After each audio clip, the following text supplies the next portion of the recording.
નમસ્કાર મિત્રો, સ્વાગત છે તમારું અમારી YouTube channel Gujarat jobs and ન્યૂઝમાં.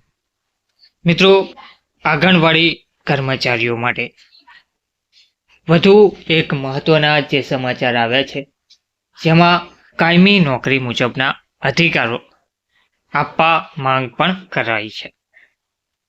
આંગણવાડી કર્મચારીઓને કાયમી નોકરી મુજબના અધિકારો આપવા માંગ કરાઈ છે. રાજ્યમાં લગભગ 1,06,000 આંગણવાડી સુપરવાઇઝર હેલ્પર બહેનો ફરજ બજાવે છે.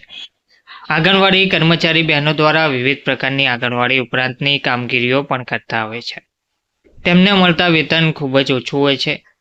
ગુજરાત આંગણવાડી કર્મચારી સંગઠન દ્વારા આંગણવાડી બહેનોને કાયમી કર્મચારીઓની જેમ પગાર અને ગ્રેચ્યુટી અને અન્ય લાભો મળે તે અંગે છેલ્લા 5 વર્ષથી લડતો ચલાવવામાં આવે છે.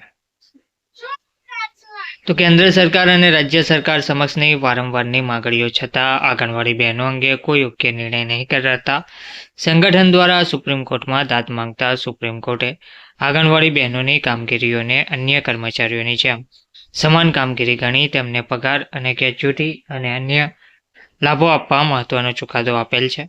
નામદાર ગુજરાત હાઈકોર્ટમાં આંગણવાડી કર્મચારીઓએ પિટિશન કરી દાદ માંગતા નામદાર હાઈકોર્ટે મહત્વનો ચુકાદો આપી આંગણવાડી બહેનોની કામગીરીને કાયમી કર્મચારીઓ જેટલી જ જવાબદારીપૂર્વક ફરજ બજાવતા હોય વર્ગ 3 અને વર્ગ 4ના કર્મચારી જેટલો જ લાભ આપવા, હક આપવાને પગાર આપવા આદેશ કરેલ છે.